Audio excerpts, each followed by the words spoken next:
Hi everyone, my name is Carolyn, film critic and journalist, and this is the podcast/YouTube channel where I speak to film creators about their work, the industry, and what inspires them. And I'm here at the 2024 Sundance Film Festival, and I'm joined by the cast and creative team of MeWe, an episodic series that premiered here. Here we have Nzingha Stewart, the director.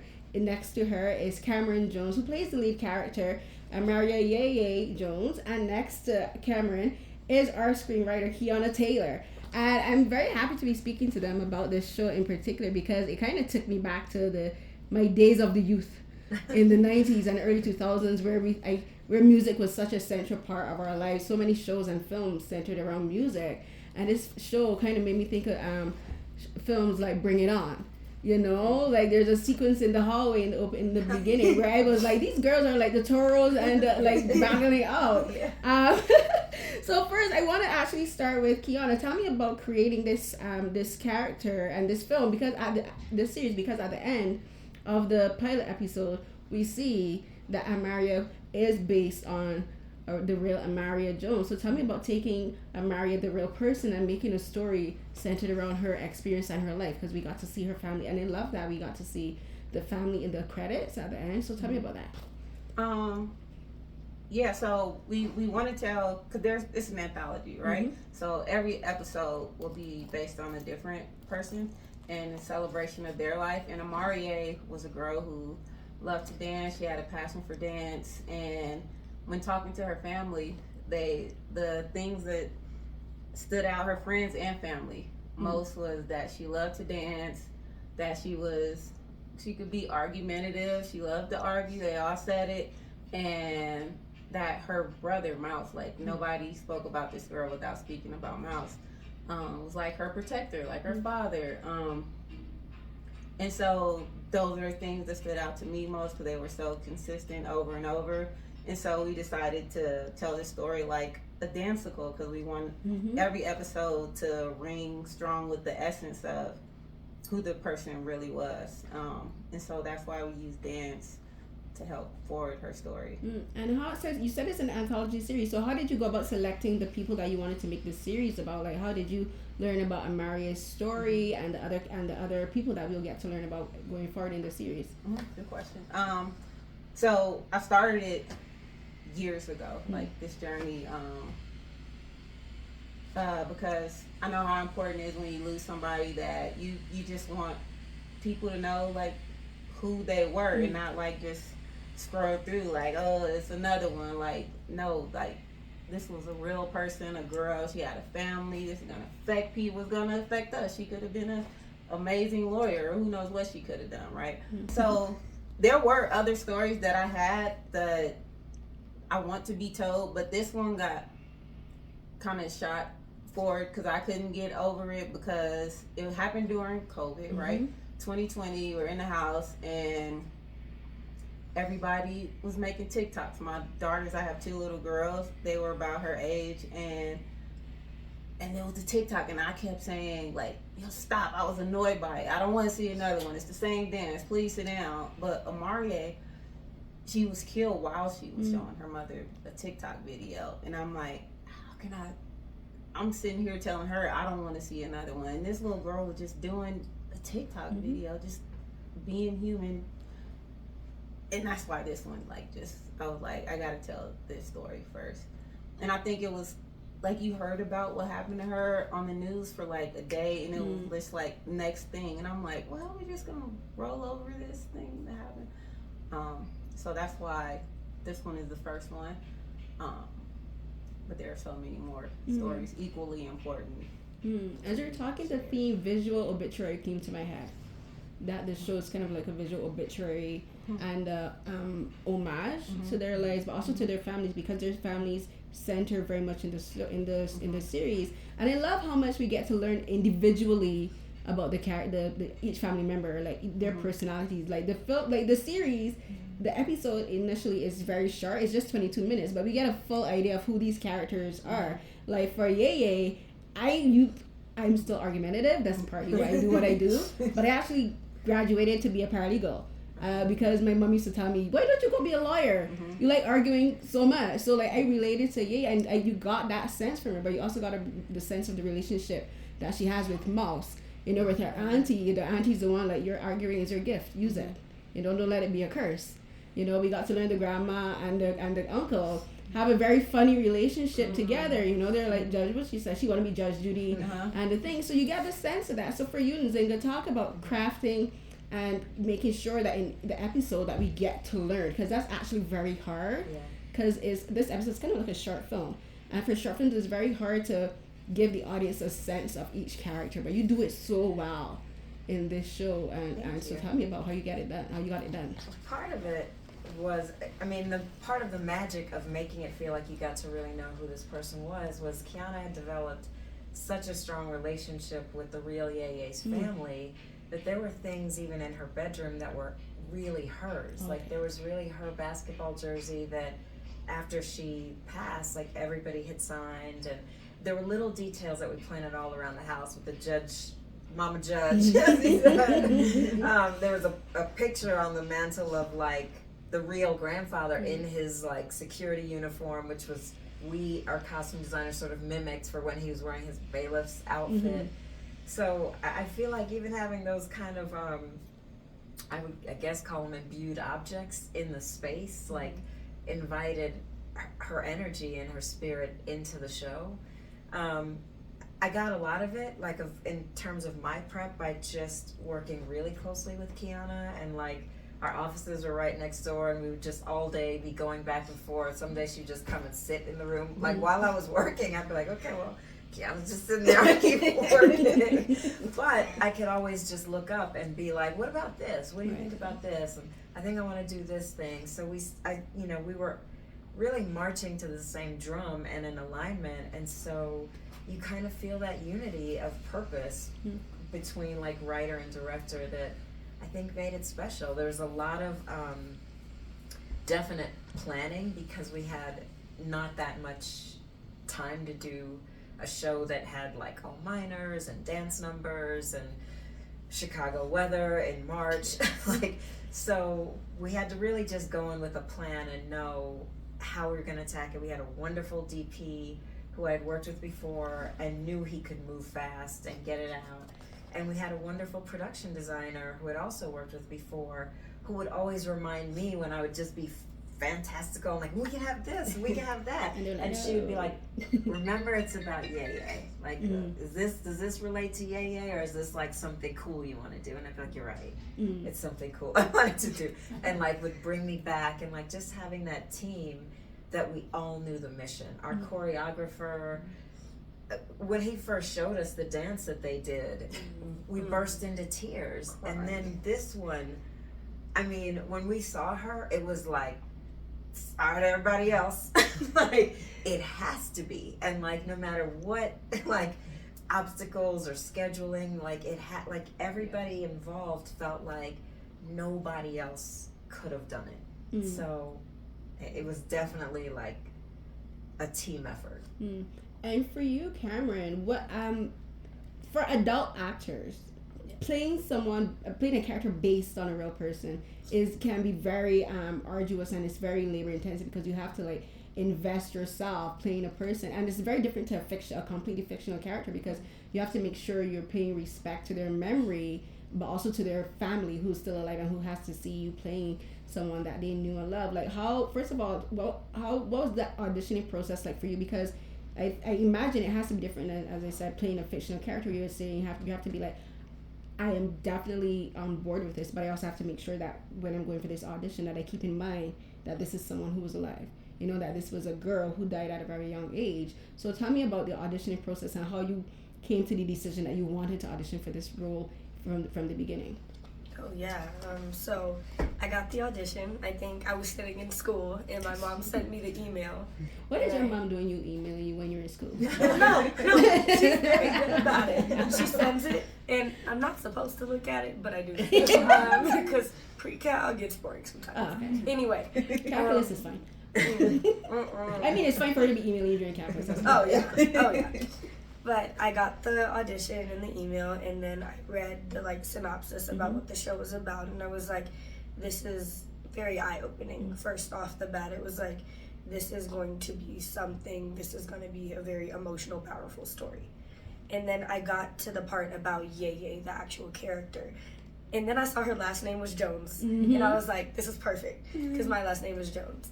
And then I got into it, and she's a dancer, and I'm a dancer. And then she wanted to be a lawyer.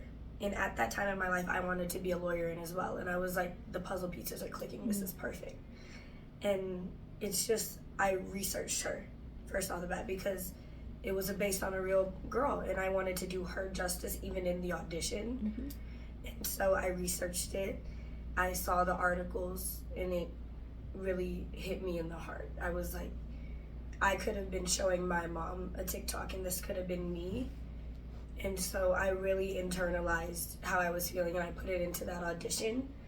And then I got an email from Keyonna and the whole team, and they were like, all right, you got it. And so after all that worked out, Miss Keyonna sent me some videos of Yaya about her doing TikToks and just like her with her family. And then she was very, very close with the family itself.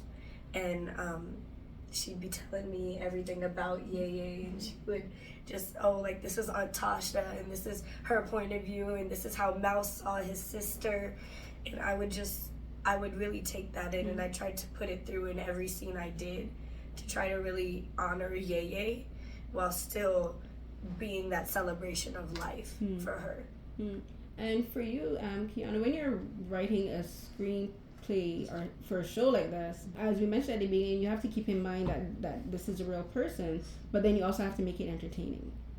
And I think that's a very interesting challenge, because I remember when I watched, I didn't expect that it was a person who had passed on, that she was based on a real thing. But then I was thinking, like, you think you balance the entertainment with the respect to the actual person very well, and that a lot of writers don't actually accomplish that, you know. And so talk to me about your process in making sure that while you were crafting this story, because you have to add in the music, the dancing, the comedic scenes with the family, but also the serious conversations with Mouse, you know. How did you balance all of that? I don't know. I think it was probably just keeping in mind that I want this to be a celebration. Like, they've had enough, like, trauma and all this stuff. It should be something kind of light and fun, you know what I mean, for people to see, because people, like, outside of the family, people don't, I mean, even the family, I'm sure, they don't want it to be like a, oh, woe is me thing. Like, this should be, that's not who she was. She was full of life, and so should this be. And she loved to dance, so this should be like that, a celebration, and who she was. The process, writing these have been challenging, right? Because there is a stress piece or something in your head, like, would this be good enough for you? And all the voices that you're hearing, like, oh, how are you gonna do this? What if they don't like it? All that's challenging. I have a new condition where my arm just like goes dead sometimes. I think that was part of it, but it's fine. So yeah, it's hard, because you do kind of shoulder the weight of that memory, and if this enough, and they deserve more and all that. Yeah, I think my favorite scenes, like the scenes with the family in the living room, I think that's my favorite sequence, because, like, as I said, we get to learn so much about these characters, but I think it really speaks a lot to Black families that we don't really get to see traditionally on North American TV in particular, especially with a family that large. You know, you might get like a show like maybe from the 70s or 80s where it might be like a 4-person family, but this one you got like an extended family, and you get to see the cousins and the aunties and the grandma and the uncles. And I think it's important to show extended family beyond the immediate family. You know, and that we got to see the friendships, but also the family's relationship to the friends. And I think like the relationship between Mouse and Dre, like you get it. There's just this one scene, but you get to see where, like, if this was an anthology show, I would have been like, I want to see how this plays out down the line. You know, I want to see where this relationship and how the relationship with Yaya plays out, because that I'm like, ooh, I'm seeing drama. Yeah. And I'm like, and I'm like, ooh. So like even that, and you put that in, I'm like, oh, this got layers. And I'm like, and when you said anthology, I was kind of thinking, like, no, because I was like, so we're not gonna get to see more Miles and Dre, especially Miles. Miles seems like such a layered character. He has responsibility for his little sister. But that's almost the point of the show, is that her life is cut short before you can see more of their story. I mean, it's sort of heartbreaking that this is a family that you fall in love with and you want to see more of them. But that's where the story ends, because we don't have gun laws that protect children in this country. And there are a lot of neighborhoods in America where the policing system does not care about Black lives. Like that really, and so all of the stories that could come, and what her middle, second act and third act that could be told, like, that's it, you know? Yeah, and so in telling the story, that a story that has a very definite ending, what's that like for you as a director? Especially because I know for a director, especially if you've worked on series, you've worked on shows that are continuing, like how in your mind where you're telling yourself this has an end, like what's the process for you like as a filmmaker? Because you mentioned before that your producer would have to say keep it focused on Yaya, and you want to make the story bigger, but then you have to remind yourself, wait, this story is finite. So like what's it like for you as a director thinking you can't take the story as far as you want it to go? Well, I've done films before, and I've done films in the teen space even. I did a movie called Tall Girl. And so I did know beginning, middle, and end structure. And so you do, like you said, have to think of it as a short film. Like, there's a definitive where we start our story, we get to know her, and then there's an end. The interesting thing about this, and kind of the genius thing about Keyonna, is the story ends perfectly without that photo that's like the epilogue at the end. And you're like, if without that, you'd be like, that was a great story. That was so fun. And then you see that, and instead of it just being an ending, it's a challenge. Like, it tells people, doesn't say how, it tells people, if you fell in love with this life, now go look up her story. Like, invest yourself in this. And I thought it was, when I just read it, I was like, this is good writing. Like, I rarely see things that, like, beyond the ending and just feeling satisfied, they push me to want to know more. They challenge me. So, I just thought of it as 3-act structure with this added thing of like involving the audience and getting them to be a part of it. And so I want both you and Camryn now to tell me about the dance sequences, because they come at very particular points in the story. They come at moments where it's like they're like transitioning moments in the story where it's like almost you have mini character growths. So so the dance sequences in particular, like, okay, we've met this challenge, so we're gonna move on to the next one, and it's like the space is like a transitioning space. So talk about constructing the dance sequences, because choreography is very hard and it has to tell a story. It's like telling us a story about Yaya, but also the people around her. Like I said, like the dance sequence in the hallway made me think like, Bring It On, and like you immediately get a sense of her relationship with these girls. It's combative. Like teenage girls, we can like. I went to an all-girls school, and it was like a fight every day. Even like the little we say like girl. I also people girls can be extremely nasty and catty and sit with a smile to your face. So for you, Camryn, talk to me about doing the dance sequences and like your acting. The dances are a performance, but you are contained in a space that has to fit on screen. Yeah. And I know like for dancers, like you gotta be super expressive. You want to use the whole stage, but you don't have a full stage. You have just like the space of a camera scene. So tell me how challenging it was to not only do the choreography in a contained space, but also remember that you're staying in character as you're performing the dances. Yeah, for sure. So it was definitely different because I'm used to like competition dance. You do stage, you do all that. I get on set, Mr. Jamal and Mr. Aussie, who were our choreographers, amazing. They had that vision that Miss Keyonna and Miss Nzingha were like just pumping into them, and they executed it so wonderfully. Like, I think the first dance I learned was the dance battle.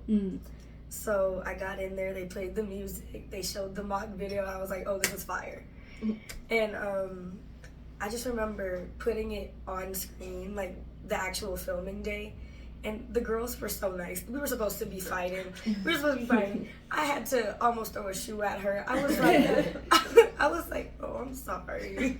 But it was cool because knowing that the story took place like in that realm while still dancing it and duking it out, but still having that like comedic aspect to the dance was really cool to me.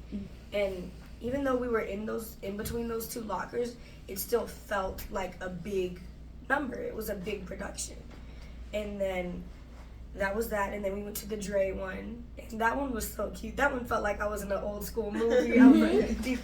Yeah. But that one was cool. It was freezing cold. It was like 20 degrees. It was snowing, I think. As soon as every take was done, I'd be like, but that one was really cool. Travis and I worked really well on that one. I feel like we were just vibing off of each other, and I feel like every single number I did with somebody, we had that understanding, like, this is bigger than us. Like, this is all for Yaya and for her family. And we're giving, like, a dance aspect to it, but we're still doing it about her life and about her story. Yeah. And then even the opening number, it just showed every character's personality and the relationships. And I just, that was awesome. And then that ending number was so, it was, that one, after I watched the episode, I was like, oh my heart. I was like, I was grinning from ear to ear. I was like, this is it. Like, even the actual family was there in that end sequence, and I was like, that made it. Like, they were there, they saw what we were doing, and I feel it was just accumulation of all of the work that the cast, the crew, everybody put in, and it just, the dance really, like, I don't even know the words, like, you know what I mean? I have to also interject and say, Camryn was a miracle sent to us. When you see these movies that have big dance numbers, they are weeks of rehearsal. Some dance numbers we had hours. I mean 2 hours, not 8 hours. Like, I want to say that Major Rap Battle might have been a couple of hours. And like, and even if like the choreographers would look at it and want to adjust it, or be like, you know, it might be better if we did this instead, I'd be like, oh, don't change anything. She just learned this 10 seconds ago. And she would just laser focus, be like, got it. And like, perfect. Time and time again, stayed in character. Like, we couldn't have achieved this without her, because I don't know anybody else could have gotten those numbers. Yeah. I mean, they were big dance numbers, like that quickly in hours, and no rehearsal time. Like, we would even tell Jamal, choreographer, so we take it back. We don't have time for rehearsals. And be like, got it, no rehearsals. Okay, we'll figure it out. Like, yeah, I'll double down on flowers for Camryn, because because look, this was my first time doing anything like this, and then when I look at it like the schedule, I'm like, wait, they supposed to learn the whole thing in 2 hours, and then they'll call us down and we come and they've learned the whole thing in 2 hours. I'm like, these are kids. How are they? I was like, what was I thinking? Saying like, and then we'll do this dance and this dance, and she got to learn the whole page of dialogue and do that. Like, I was like, what was I thinking? And Vic, who played Mouse, we just loved his acting when he auditioned. We didn't know he danced. And so when the choreographers showed us, we wanted a beat with him, and we were like, just give him something simple, a little two-step. She can carry the burden of it. They have this moment together that is amazing, because he's a brilliant dancer. Like, the gods came together beautifully on this one. Yeah, the way he moves his body, it was just like, okay, I see a professional dancer. Yeah, and they had like a chemistry of brother and sister that like, you can't manufacture that. Like, even when they saw each other yesterday, he just like scooped her up and was like really his little sister. Yeah, we're truly locked in now. Like, it's like this. Well, and I think that's important to have that kind of chemistry relationship, especially on a project like this. Like, it has to be sold on screen. And we've talked about the dancing. I want to talk about the music. tell me if I'm tripping, but the opening song kind of made me think of Kirk Franklin's Happy. And it kind of has a similar vibe, to know that song. You don't know it? I do know it. You don't know it? Has a gospel. It has a gospel element to me, and it kind of made me think of the first thing that came in my head. Kirk Franklin, yeah. And it kind of made me think of that, and like, so talk about the inspiration for the songs, and like, because the lyrics of the songs are very specific, and they themselves are telling the same story of the show. So talk about finding who wrote the lyrics for the songs, and the moments where you wanted the songs to be used, because as the dancing tells a story, so too do the songs used in the show. Yeah. So Chance the Rapper, we use his stuff for a lot of the songs, and he's Chicago native. And when you think of Chance the Rapper, for me, when I think of Chance the Rapper, I think Chicago first. So we had to have like Chance stuff, and he has this soulful music that's like, it's just great, and it speaks directly to what we're doing in the episode. So the one about the grandma and all this stuff in the opening, that was a perfect fit. The Cardi B song we used in the fight scene, if it's up, it's very like, it sounds like, well, what's up? If it's up, let's go, right?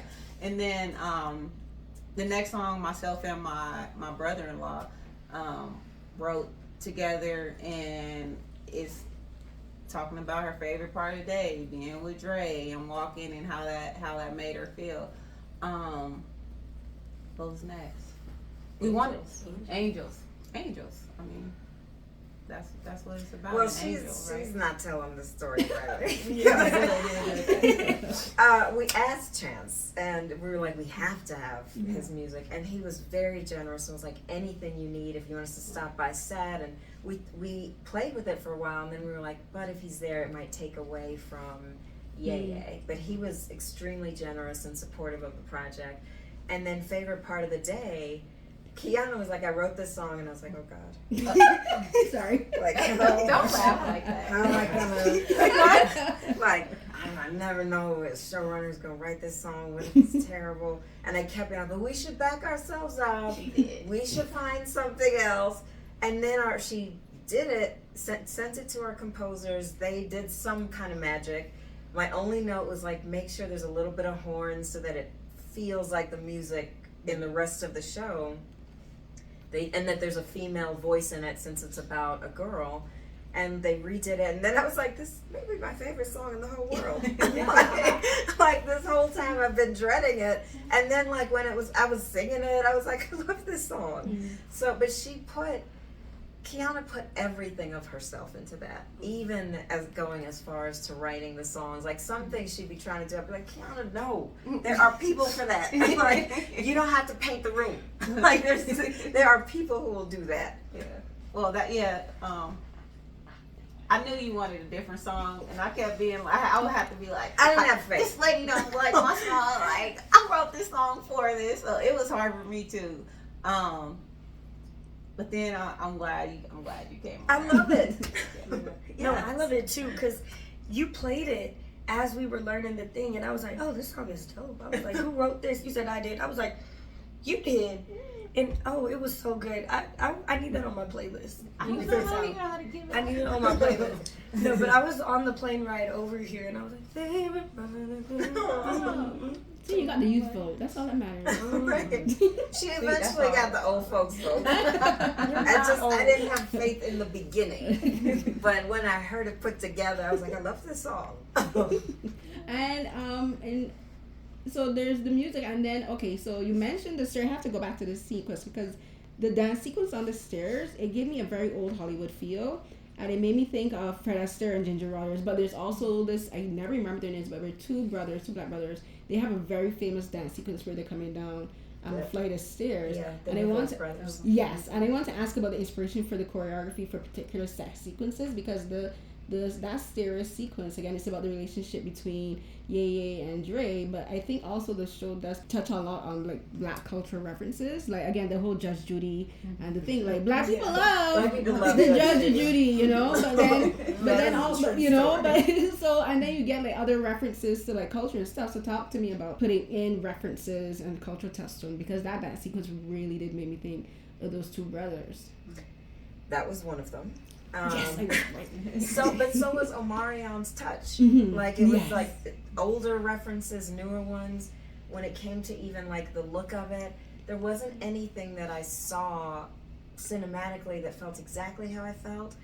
But I was looking through Carrie James Marshall's paintings, and I was like, this is how it should feel. There's always something in those paintings that is celebrates Black life, shows such a deep love of Black people, but there's always something a little dark that says, but there's also dark angels following us. There's always a struggle to just live and move through the world. And I was like, that is what this is. So we actually, and then we found out he was a Chicago native. Mm-hmm. So we were really definitive about the color palette, and we're like, it's Carrie James Marshall.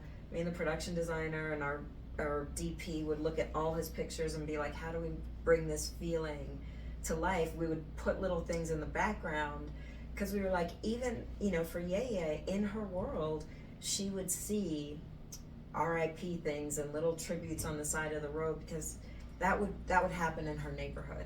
And so we would hide those things, like in the Carrie James Marshall's paintings, how there'd always be like an angel in the background.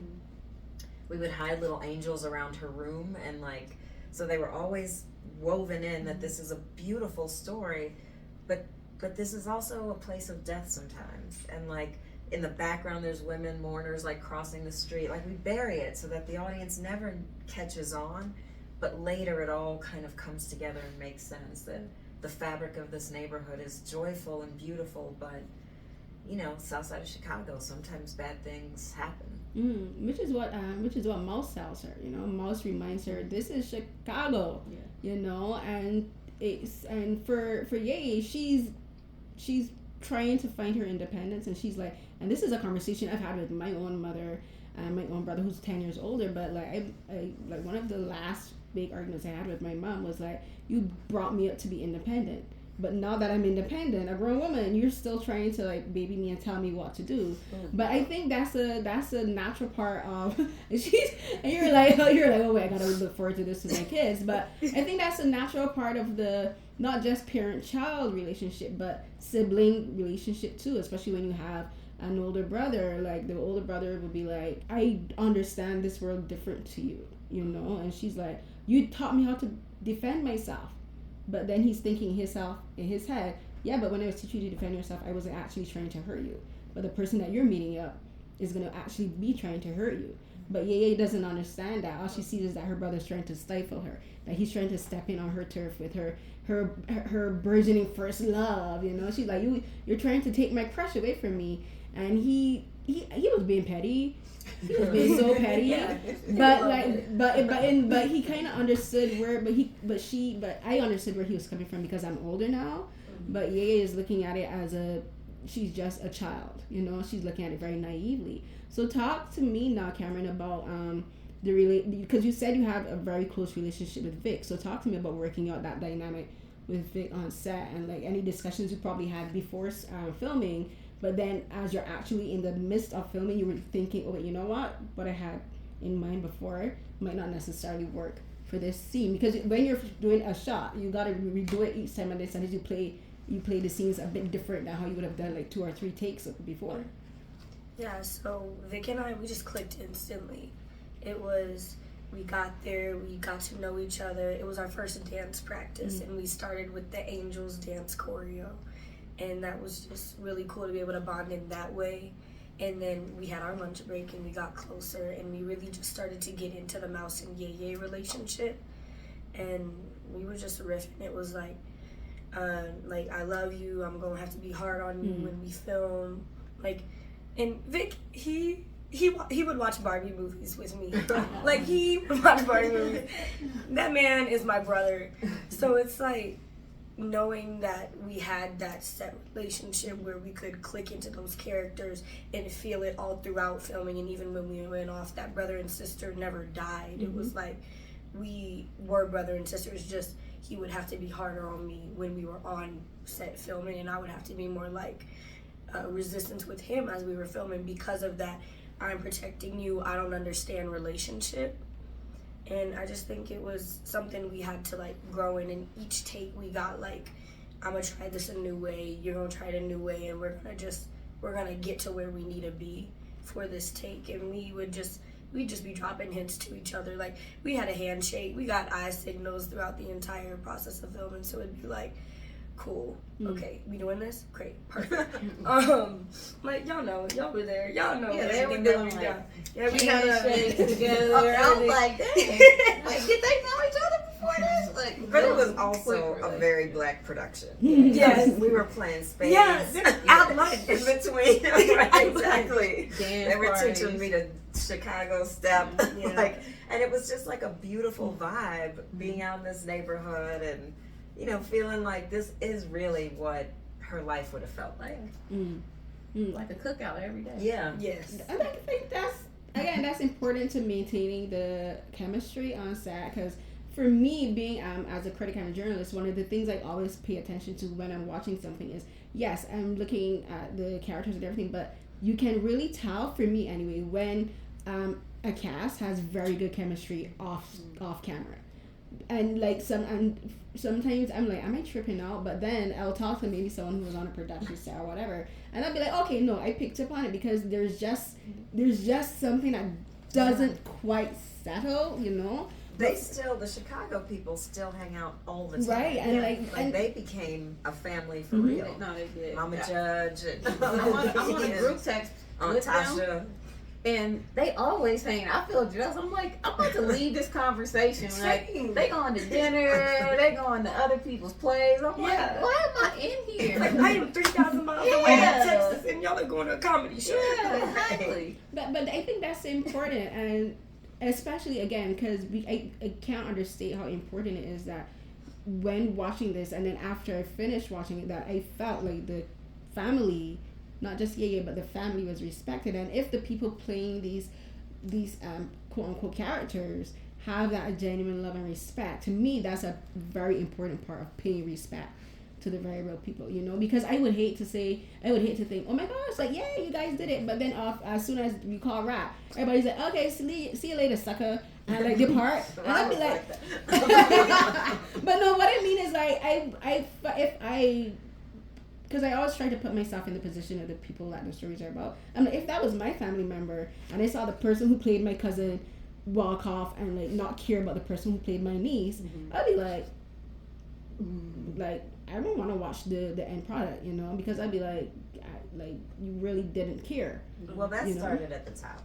Keyonna really, she took such good care of Yaya's story on every level. She took such good care of her family. She made sure they were involved, they were invited to things. Again, they were part of that final dance sequence.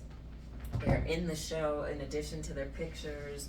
She's invited them to be here tonight. Like, it really is a testament to you backed up everything that you said initially that this show was about, that it was not about you. It was about honoring these people and just showing that, like, you hear these statistics in the news every day, like, that's somebody's daughter. That is somebody's sister. Like, this is a human being who had a crush on a boy, you know what I mean, who should have been able to live her life. And we've talked about casting and everything, so I gotta ask you, how did you approach the family in the first place? To, you know, once you got the idea, once you settled on it and you determined yourself, I'm going to do this, how did you approach the family? Well, I think it comes off different when you are a person who has lost somebody in a messed up way like this. So that's how I called them. Like, hey, this thing happened to my aunt. I want to tell these stories. How did you even get their number? Oh, this was like, well, this is gonna sound elementary, but it was like Instagram, Facebook, finding friends, like looking at posts and seeing who commented on it. Like, oh, this is her cousin. Well, I'm gonna DM her. Like, okay, it was just like that, and it was meant to be because it worked out in a way where they trusted me, they shared with me. I don't know if I would have been like that, you know, if somebody reached out to me in that way. And when they tell me how, like, after the incident happened, how people came around and was like, oh, we're here with you and we're doing this, and show up on camera and then you never hear from them again, or how the police like kind of dissed them, and all these things that happened. I don't think I would have took somebody who DM'd my cousin and called me and shared with them, and they did. But I think it was because this happened to our family, right? It's very different, but still something like this happened to our family, and so there we could connect there, and then they were open to share. Yeah, because you got to make sure that they don't feel like they're being exploited. Yeah, that the memory and the situation and even the community itself isn't being exploited and being used for, I don't like to use the word trauma porn, but it could be that way. Like, potentially the person could have the thought in their head, like, are you trying to just exploit that's what I hate about and everything. I don't even like when people say that, because it's not what this is. It's just like, this is who this person was. We just want to celebrate their life. That's why we're sure not to be like, oh, the police this, or the hospital this, or whatever. It's just like, okay, that's somebody else's ballpark. I just want to tell you who this little girl was, and period. Yeah. I'm always curious to the logistics of making stuff. So the cinematography in this show is very interesting. Like you mentioned, the artwork and everything, but it has a very I don't know if it was just me, but it has a very nostalgic feel to how it's done, almost 90s, like a late 90s vibe kind of feel, like Moesha and those kind of things. And when I say that, I mean is like, it doesn't feel dated in that, like, if I was to watch this like 10 years from now, it wouldn't feel dated, you know. And I think it's very that has to be an intentional decision where you were like, we have to make sure we don't put things that can be dated. I think so much of that is really that using those Kerry James Marshall paintings as reference points, because you don't know when those paintings are in time. You know what I mean? Like, some of them, it looks like it's the 50s. Sometimes it looks like it's now. Like, you're never sure where you are in time. And so I think that was just a nature of using those references and just knowing, partnering with a director of photography who loved it as much as we did. I mean, almost the test when we were hiring crew members was, if they cried during the during the interview, Keyonna would be like, send them the paperwork. It was. That was it. I was like, he cried. It's him. I cried when we first met. Jeff cried. Laura Fox cried. Yeah. Jamal cried, and Keyonna would be like, send them the paperwork. They get it. Right. So your DP was Jeffrey Waldron. So talk a bit more about you mentioned the paintings, but then what was the discussion like? Like, how did you settle on that particular painter? And like, how did you work with regards to, you have to select this particular camera lens because it has to work with the kind of the lighting design and the production design and all. So tell me a bit about that technical part of creating the look and the feel of the show. Well, you always, when you're meeting on a job, you put together a pitch deck and references so you could talk about it. And I was having a really hard time. I knew what it should feel like, and that was a lot of what I presented. And I presented a lot of the dance references. But it took a lot, sometimes you have to let things just bake into your subconscious before they come to the surface. And I kept thinking, like, what is a good film reference or photograph reference that could be right for that? And it wasn't coming easily. And like, literally one morning I woke up, I was like, I should look at this coffee table book that I have of Kerry James Marshall. And like, as soon as I saw it, I started to notice things I had never seen in his work, and noticing the dark edges and the angels in the background of all of his work, and like how it celebrated Black life and the contrast, and I would talk about the color palette. And so by the time we really sat down and had to do a production meeting, me and Jeff and Laura were working in sync. I got to work in a way I rarely get to, which I loved, which was, I just had a room with costumes, production designer, and DP, and myself, where we would meet every week, or like once a week, and just creatively bounce ideas off of each other, and not have, what I didn't want was each department having their own little kingdom,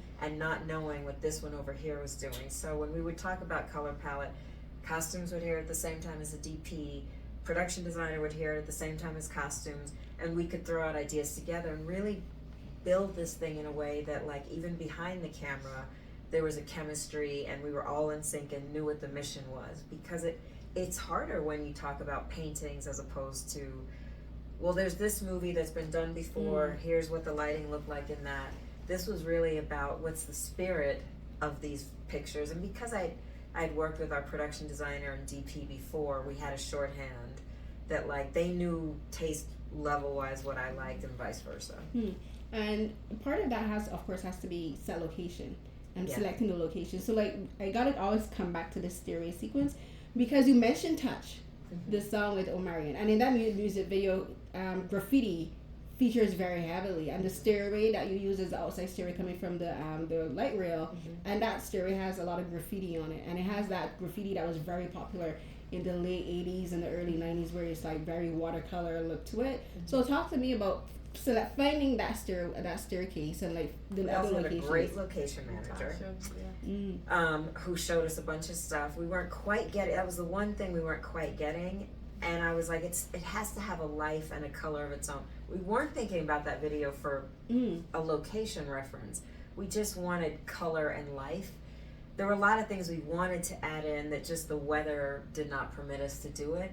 But one of the things that we did get in with our production designer was there's something in the background where all these other stories where the show could go in the future with other people who were victims of systemic racism. Their posters are in the background, and it's just like a little Easter egg of what's to come that we did get into that location. But I mean, we had a wonderful location manager, a wonderful production designer who knew when it was time to fight for things. Like the house was a big cost number, and the line producer comes and is like, I don't know if we can do this, and she's like, it has to be this house. I won't fight you on anything else, but the soul of what's right is here. And it was an empty house that she basically gutted and rebuilt. I feel like it was rebuilt from the ground up. Like inside, she took out walls, she tore up floors. We had not a big budget, but she was like, I will make it work. She was buying furniture on like Craigslist for like $50 and like you at come flea in and it's markets. like, oh my God, my grandma had this chair. Like, oh my, look at the wooden spoons. Like, she did everything so well. Everybody did. And it was amazing. Like that's the thing that always fascinates me with filmmaking in general is like you take you create a whole universe and a world from nothing. Like for a lot of people, they don't realize that even for like shows like this, that you gotta build the sets from the ground up, right? Like the house, you gotta build it from the ground up, but still make it feel inhabited and lived in. And that is an art form in and of itself. Making a new set feel like these people that had existed there for years, you know, that and everyone came from a place of love, which was, I think, the real, like, our Laura Fox was our production designer. She's a huge production designer. She just fell in love with this script and was like, took a cut. Like Jeff Waldron had just done a big Disney haunted mansion and was like, I love this story. I have daughters, you know what I mean? Like, people read the script and like once we saw that tear, Keyonna was did we send the paperwork? Like that everybody just had such love coming into this. Okay, so I know we're gonna wrap up now. So my last question for you is, okay, so you're showing here at Sundance, and the way Sundance works is basically you're pitching the project for distribution and for or possibly for streaming. But what has been the reaction been to this so far? And I don't mean like from the people who for working for the networks or whoever, but like from audiences in general. Well, we haven't premiered yet, so we will know tonight. Well, in that case, I can tell you that crossed. I love it. Thank you. I love it. But okay, so.